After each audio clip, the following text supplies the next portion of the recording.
Welcome, everyone.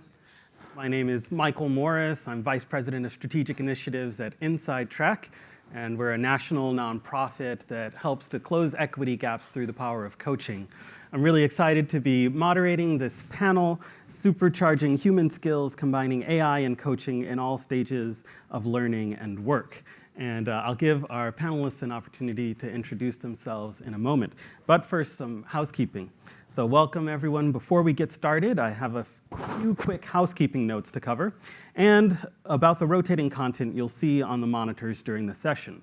First, if you enjoy this discussion and want to connect with us, scan the QR codes on the slide with our headshots. This will help you quickly find us on LinkedIn. Next, we want to know what you think.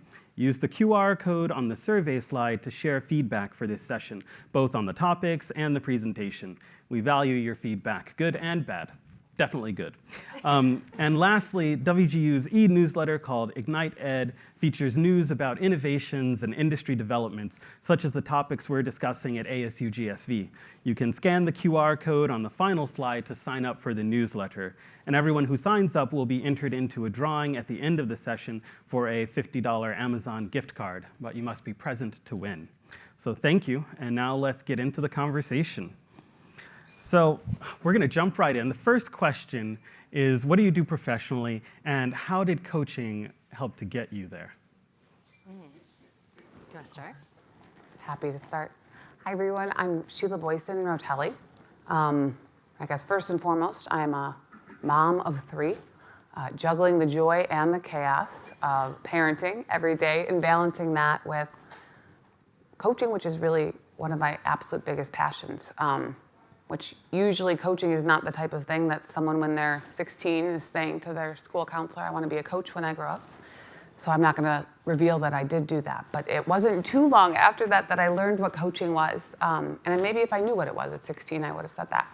But I was actually introduced to coaching uniquely my very first year of college. My university was piloting a program where they were bringing in not just advisors, but coaches. And you could sign up and be part of a pilot to be coached. And it was very quickly one of the most transformative experiences I've ever had in my life. So from that moment on, I was a coach. I have a unique background in my coaching, so scholar practitioner perspective, kind of blending the practice with scholarship and writing and researching and advancing the field.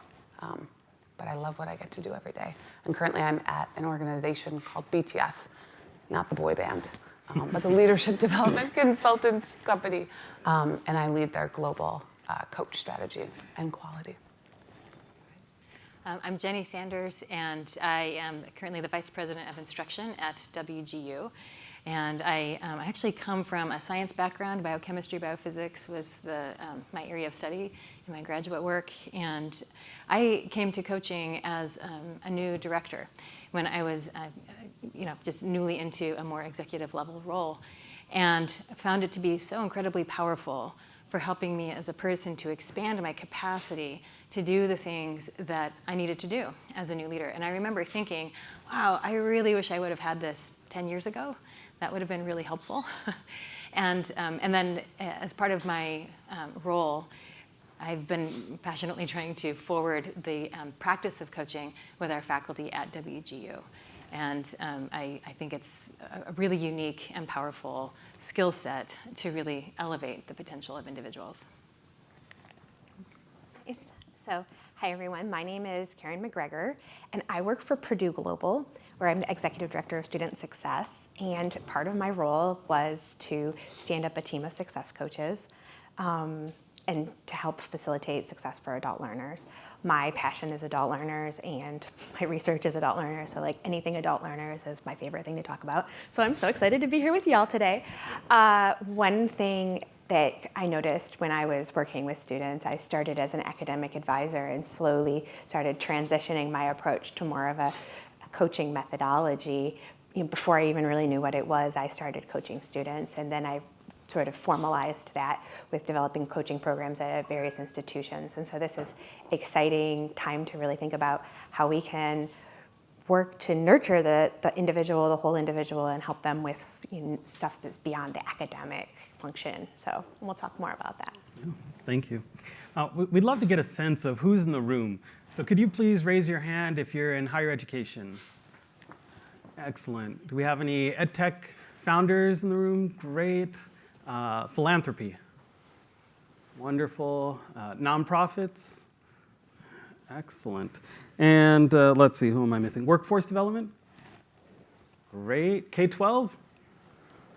Okay, we've got a great diversity, of individuals here. So now let's do a 10-finger poll. If you could please, from 1 finger, or actually 0 fingers, to 10 fingers, with 10 being you know everything about coaching. How much do you know about coaching? All right. Okay, that's helpful. Thank you. So just a little framing, when we're talking about coaching today in this context, especially in learning and work coaching, what we're talking about is a holistic approach to helping individuals achieve success, however the individual defines success. And you can think of it as distinct from advising in an academic context, which is usually focused on kind of coursework and sequencing and overcoming academic barriers. You can distinguish it from mentoring, which is quite often benefiting from another person's lived experience and having some social support as you pursue your journey. And we can distinguish it as well from career navigation, which is a quite broad topic that can involve a lot of technology or different tools to help people find their path to their desired career destination. So coaching is really a holistic approach that draws on some of these, but is distinct from them and can support both advising and career navigation and mentoring. And the other thing I'll say, AI, right? A very broad term. In this conversation, when we talk about AI, we're typically talking about a generative AI that produces, video, text, voice, images, and we're talking about other technologies, similar technologies that really move beyond machine learning and predictive analytics. So the kind of the latest generation, the current iteration of AI that's moving slowly towards general artificial intelligence, or intelligence that starts to replicate potentially human beings, which is only theoretical at this point, general artificial intelligence, but the thought is that we're taking steps to get there. So we've had some meetings, we've discussed some questions, and of course, in the spirit of being human and grounding ourselves in where we are now, there will be some questions that we haven't talked about as well.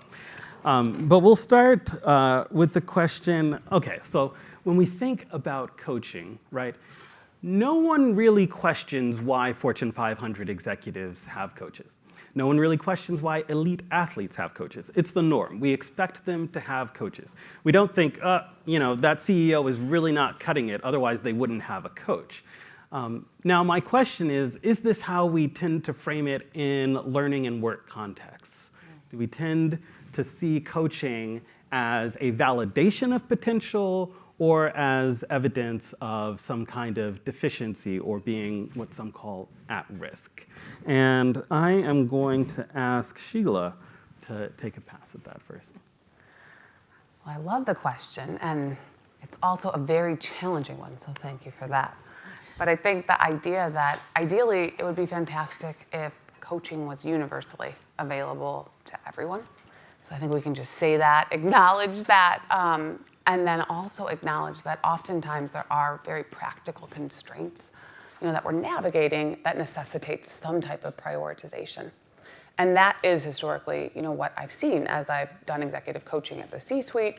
I've developed, actually I don't know how many anymore, 7 ICF accredited, International Coach Federation accredited coach training programs. And through that experience, I've had the opportunity to train over 300 coaches. And one of the things that's been most interesting to me when they've come in is learning, one, what's bringing them to coaching, but what they want to go do with it. So in some cases, their organization's bringing them in as an internal coach, where they're looking to bring more of that insight into the culture. Others are HR leaders who are looking to bring coach training into the organization and cascade it down as a way of being and communicating with each other.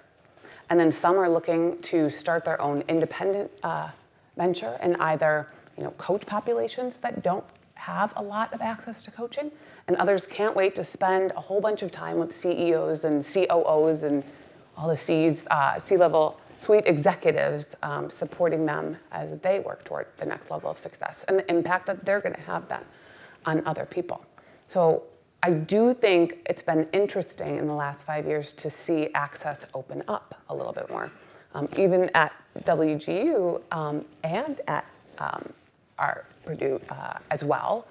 Seeing roles that historically were focused on advising and mentoring, which is still a tremendously important support for individuals who are pursuing their education, or especially first-generation college students, but bringing in a coaching skill set to those roles as well, and creating the opportunity for people who are serving students, working with each other, working with students who are looking for more support, how they can get both, how they can get that advising and that mentoring when they need it, but also recognizing when a coach approach could be what's needed as a catalyst or to really be transformative for them in the moment. So it really has been exciting to see that access open up. And I think as we are going to expand a little bit talking about AI, I know that could be a little bit controversial, but at the same time, there's lots of really interesting and very cool things on the horizon that could complement this and bring it to a few more people.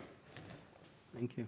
So Jennie, Karen, you both work at universities with finite resources. How do you prioritize who gets access to coaching and when? Well, who do you want to go first? Let's have Jennie go. Okay, go for it. All right. I mean, ideally, right, it would be kind of throughout the experience of the student. I want to comment on your last question for just a minute, right, in the spirit of being human. Sometimes I worry that coaching, how we think about its application depends on who it's being applied to. So if it's a leader or an elite athlete, oh, they need a coach. It's like, oh, they have tremendous potential. But if it's a student who might be, maybe a little off pace, for example, for their plan, and we say they need coaching, or an employee who's struggling, they need coaching, right? Usually we're not actually talking about the same thing, right? In the latter case, I think we're often talking about, there's specific skills that they need to build, or maybe they need some, accountability kind of a thing, right? And while coaching can certainly include some skill building, and it is important to have some accountability, I actually think the focus on the type of potential, like potential rather than problem, right, is the part that I want to get out there. And so at WGU, we're actually training our mentors. Every student has a program mentor in coaching skills using the program that Sheila helped us to design. And they're finding it quite transformational because there are problems that students come to them with that, they just need information, or they need some resources to do some skill building, et cetera. And then there are the other more internal things that a coach approach really helps to draw out, helps them to get clarity on what they really want, that kind of a thing. And my hope is that we don't have to prioritize too much around that, because it becomes something that's infused into the skill set of the people who are serving our students. But that said, if I had to prioritize, I would say I would like to prioritize the students who are going to benefit the most from it, those who are the least likely to have access to it, because I think it's so important for them to have that as part of their journey and part of their lives. And I'm going to go ahead and add on to that.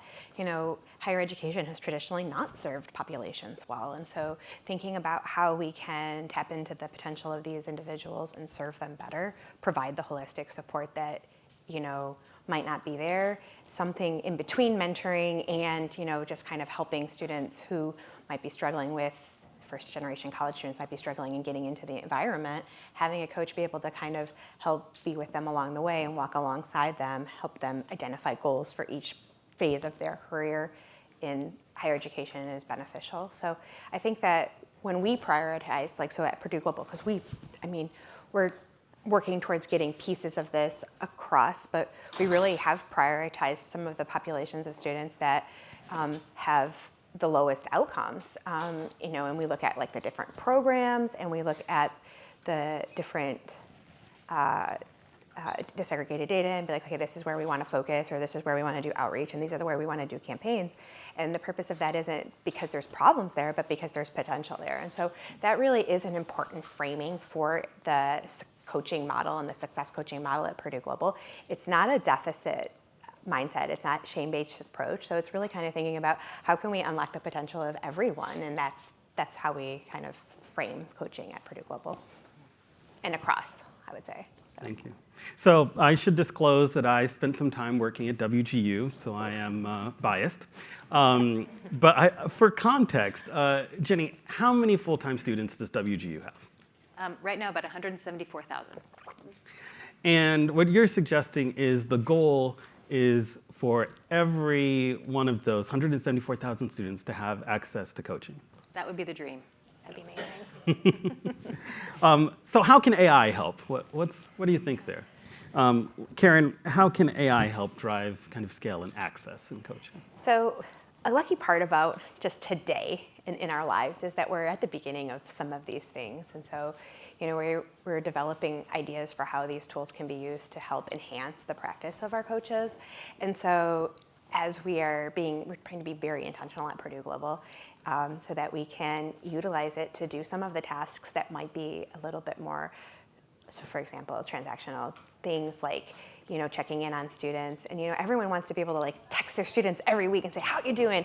But that's time intensive, and that's, hard to do, and it's hard to respond to them. Even if you do some sort of mass testing mail merge, how do you receive that information? How do you leverage it to actually support the students? And so that's really where we're kind of beginning to explore the use of AI, is to utilize it as something that can kind of stay in closer contact with our students, and then be able to find a student who, before you're on academic probation, or before you really, have a academic deficit that people, and then you're like, to be able to find a student who's just starting to cool off and be able to help warm them back up, and to bring a coach into their life is to prioritize that moment for them. So that's one of the ways that we are being intentional about using AI. Sheila, what do you think? Yeah. I know that when I talk to other coaches about the topic of AI, it's very polarizing. Probably in many arenas, not just coaching. And I'm tremendously optimistic and excited. I think, so I was just thinking when I was walking into the hotel earlier today that I remember there was a lot of talk when the web conferencing technology came out, video conferencing technology, of we're never gonna be in person again for conferences, we're not gonna have that experience, and Exhibit A, everyone, we're still here. So I think there's always going to be that balance. It's not going to be that complete extreme. And I think a little bit of context, though, as I say that, is I'm very intentional when I'm talking about AI and coaching. I never call it AI coaches or an AI coach, because it's not a coach. But I'll call it a virtual, facilitation assistant, or virtual reflection facilitator. Because it's amazing at building in those bridges in between opportunities, to have coaching or to have that interaction. And we're starting to see more of a body of research, not just espousing this, but really showing this, which is just really, really exciting. And I think it's that idea of something that is so intentionally human-centered when it comes to support and development. Not just helping people to evolve to be more successful and define their goals, but a space where people can be really, really seen and heard in a world today where we're just not that seen and heard that often. So it's just such a privilege to be able to do that for someone and to experience that. And so the AI robots are very good at some things, anything that's very structured and prescriptive. If as a coach, you're very good at a very specific model and going through all those steps, AI is going to beat you every time, because the robot is going to be way better at being robotic than we are. But bringing that humanness to it, and the empathy and our intuition and our sincere care and unconditional positive regard for another person, AI is definitely not there yet. So my job still feels secure. So it's interesting. At Inside Track, we have human coaches, fully fully employed, full-time professional human coaches who receive a lot of continuous training, right? And as they're interacting with people, they're doing so in an electronically mediated way through often text message or email or phone calls. And many of them report that when they first interact with people, when they first reach out to someone, the default assumption is that they are a bot, that they are an AI, chatbot of some kind. So I guess I want to push back and say, okay, well, I know that you all believe in evidence and evidence-based practices, right? We got Sheila, the scholar practitioner. So, and then we have two very evidence-based universities doing work at great scale. So if there were evidence that suggested that AI was as effective as human coaches, would you still advocate for human beings being involved in the coaching process? And if so, what should the role of human beings be in that kind of scenario? And why, I guess?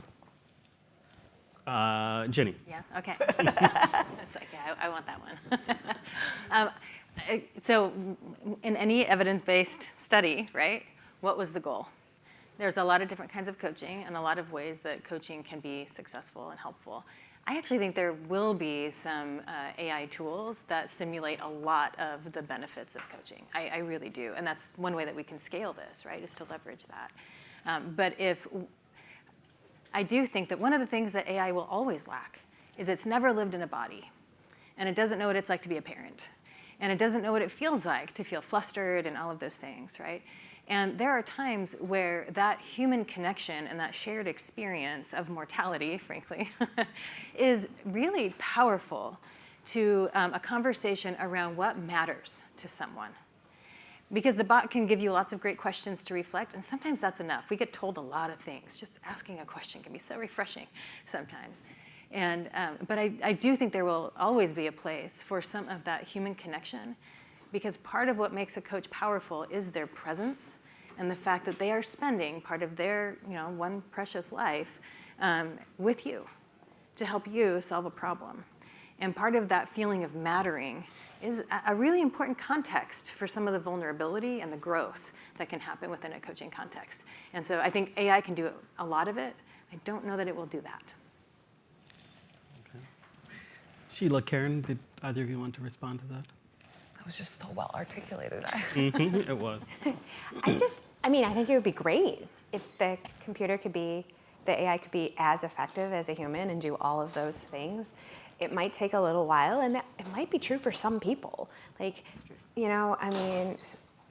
it's one of the things I think about, as a very, I'm on the bridge of millennial to X, so I feel like I lean more X, but it's so maybe for me, that would never be real, but maybe as we evolve as people and as people come up through with their approach to technology, that some of the ways that technology connects with people through AI might be just as effective for some people. And so then it's I don't want to judge them and say, well, you should have worked with a human, because if they got what they needed out of it, the tool, then great, right? And so, I think that probably there's going to be different tracks and different people who respond differently to the tools.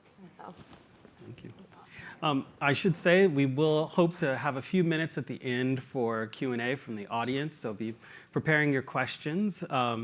And if we, by chance, run out of time, then we'll be available after the session to answer questions as well. But so there's a lot of different models of coaching in the world.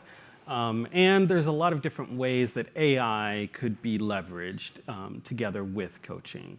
So we could think about AI as a coach, a lot of, I think, obvious risks and concerns there. We could think about AI as a tool to help triage or as a concierge, right, to direct people to a coach when needed and to assess when they might need a coach.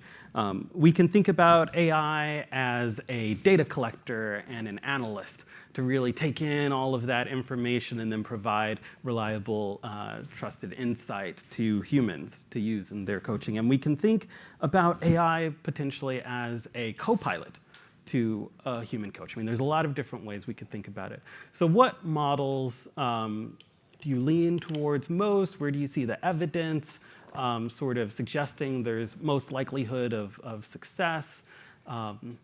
Where should we go as we think about leveraging AI and coaching? And especially, what are some of the risks inherent in some of these different models? And Jennie, I'll go back to you to start then. Yeah, okay. So I think I actually would say yes and to many of them, right? I think that we can leverage it in so many ways. And the triage piece, I think, is quite important. Because coaching can be time intensive, and so we want to make sure that that's the right method, right, for that moment, for the student or for the employee. And so the triage, I think, is quite powerful. I also really love AI. I use it daily as a brainstorm partner, right? And I'm sometimes surprised and sometimes bored, right, with what it comes up. Kind of like humans, I guess, in some ways. Love it. And so there are times where, if I'm feeling stuck on, a good question to ask or something like that, it will give me some options. And usually I tweak it. I mean, this is how many of us use AI, I know, but I actually think it's really powerful in some of those ways for problem solving, especially if it's someone who has a really different background than you, and you're looking for ways to make it more kind of, culturally competent, I guess, for lack of a better term. And I think in terms of, I actually think one of the greatest risks, not just with AI, but maybe, I don't know, in some ways technology generally, is if you are the coach and you're using some of these tools, are you still being as present as the human, right? Like, are we offloading kind of the important parts to AI and just trying to tick through as many as possible? Or are we really using the intervention that is our presence with those individuals? And so I think if AI helps us do actually more of that, then let's use it in all the ways. Where it starts to get in the way of that, I think that's the risk, or one of them. Thank you. Karen? So agree about the yes and thinking about triage and co-piloting as, how can the AI make the coaches more effective? How can they lighten the load, especially when it comes to outreach and, finding the students? So I think that that's really important. And I feel like when you have it, to be able to think about, well, how are we using it? And to be able to think about, like, is it serving me today? And how is it serving me? And like, I really try to get like my teams to utilize it for the things that don't spark joy. So I was talking about this beforehand. So like, anytime where you have to start writing or do a case study or start something like that, it's like, those are the types of things. Obviously, use ChatGPT for all of those things, right? It's just if the one-to-one contact with people in that human capacity isn't sparking joy, then maybe that's a time for us to kind of coach our coaches to find something that meets more passion for them. And so, but I don't think that, the people that I have on my team, which are amazing, so if you're watching this, hey, just have such a passion for that support and helping students. And so it would be rare to see that kind of eclipsed by a computer. Thank you. Sheila? I think there's going to be more use cases tomorrow that will emerge than have already emerged today because it's moving that quickly. And I think it's been so interesting to see how many options there are, what these use cases are, and remain open-minded about it. But you started talking about how AI can take in so much data and process and synthesize.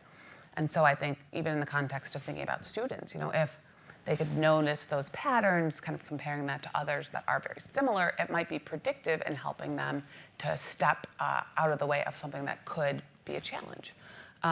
Practice with an expert is emerging across lots of different fields, but including coaching, where if something that someone's looking to work on or enhance is a skill, that they could leverage AI to actually practice, a safe way to practice before they support other human beings or their team members or their peers with that skill. And actually in coaching, it's something that's becoming really, really interesting. This has been around for a long time in sales. There's sales, lots of different sales tools and technology that are using predictive analytics and listening for things, in phone calls and things like that. With coaching, a new coach could use this type of AI technology to give them advice on how much silence they left. Did you do more talking than the individual? Did you create enough space for them? Were you asking open-ended questions, or was that advice monster coming up and you were actually being sneaky and hiding all your great suggestions with a question mark at the end. You know? So very good in the moment feedback and learning and a safe place to practice for things like that. So just another way that it can be a very powerful and supportive tool, not only alongside coaches, but even for coaches. Very cool. So we can't leave this conversation today without talking about inequity and the risks of perpetuating inequity through AI. And these foundational models, right, that are the kind of the source of the power of these generative AI tools operate based on what they're trained on. And what they're trained on is all of the communication that's been out there before.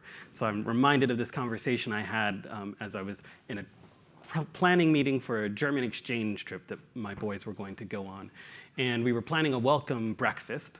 And one of the parents said, oh yeah, well my husband will probably make an Indian breakfast dish from his heritage. And I said, yes, and perhaps we could have some fried chicken. And the response was, fried chicken? That's not a breakfast food. Now, sometimes when we ask these foundational models, right, like what is an American breakfast, what they always come up with the ChatGPT, come up with fried chicken as an option for breakfast. Well, in the South of the United States and in the African American community, of course, it's a traditional breakfast meat. There are no breakfast meats, personally, that I think no meats that are excluded from breakfast. But the point is, we risk perpetuating these kinds of inequities because we're building on a world that is already, unfortunately, inequitable and not universally culturally competent.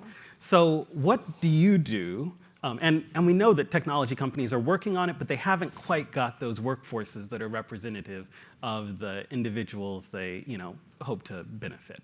So what do you do at your institutions and your personal practice to help ensure or combat the risks of inequity that are inherent in AI? I can start if you want. Okay, thanks.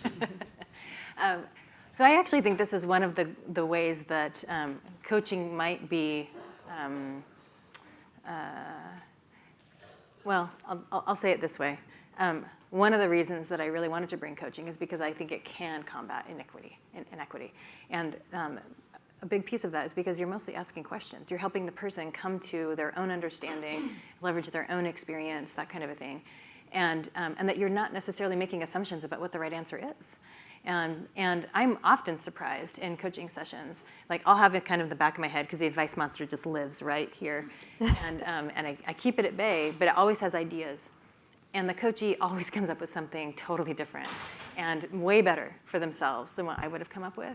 And especially if I'm coaching someone with a different background than me, it's something I never would have known, right? And I learned from that, and I think it's really beautiful. So I think actually coaching as a practice can help us. And the fact that folks from more marginalized communities have had less access to coaching, I think is part of the problem. So we're trying to get them as much access as we can. Now, in terms of AI, I mean, there are a lot of people probably in this room who can talk more about how to build better algorithms with that, but I also think what we start putting into it, how we choose to use it, the critical thinking that we use, and not stopping with the first few answers, right, is an important practice. Thank you. Sheila? Something Jennie just said inspired this thought that I don't think I've ever thought this before. So I'm just going to share it with this room. Right. There's something about, maybe this is a future research project, but there's something about like coaching creates kindness, and maybe even that coaching multiplies kindness, because I think sometimes I feel really selfish being a coach because I hope that the people that I'm supporting are getting as much out of it as I do, in the sense that not just feeling good about supporting people, but how much I learn. How much I learn about myself, kind of that being reflected back at me. Being inspired by vulnerability, all these types of things. And I feel like every single time in a coaching session when you're creating that space and inviting someone to really just pause and be with their thoughts and be intentional about designing what they want, not defaulting, making a decision that's a step toward what they're identifying that they want, it tends to be kindness that shines through that. I don't know, I'm feeling like all warm and fuzzy up here. And I think, Michael, with your question, though, if I were to answer your actual question, the human in the loop is what we'll hear a lot with AI. So don't remove yourself, don't fall asleep at the wheel, so to speak.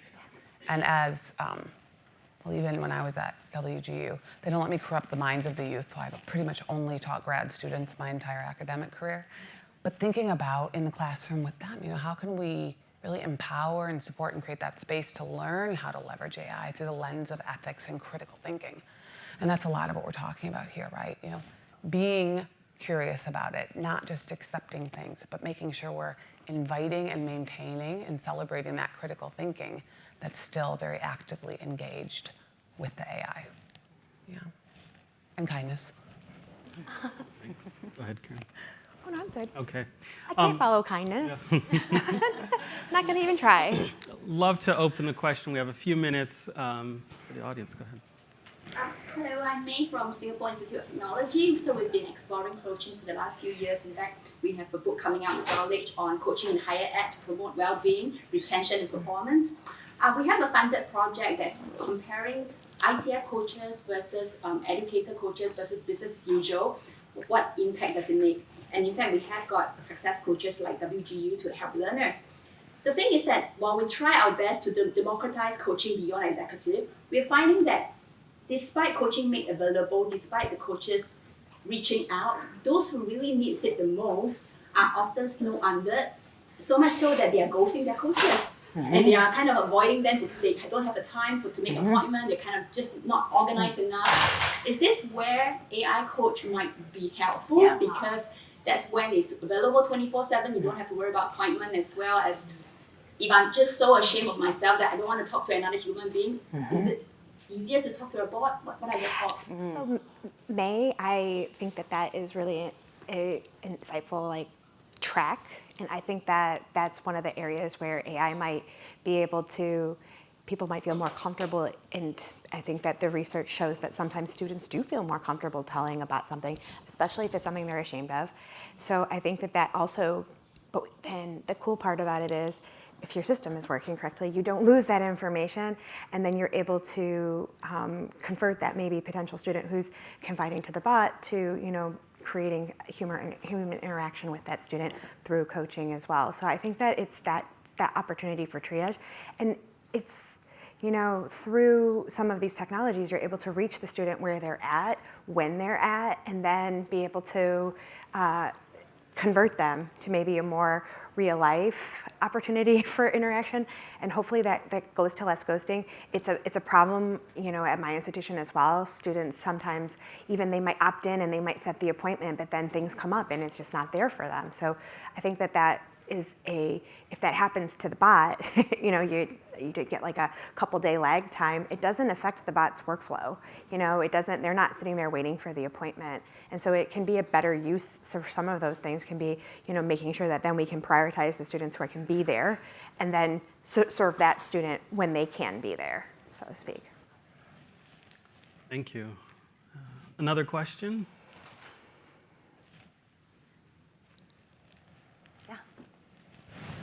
I'm coming at this question through the lens of intergenerational learning and how to plug in 80 million retirees in the higher ed ecosystem. And I really love this idea of sort of figuring out how AI can close that gap. And I'm curious to know, do you see opportunities for retirees to sort of fill the functions that only humans can do in that innovation?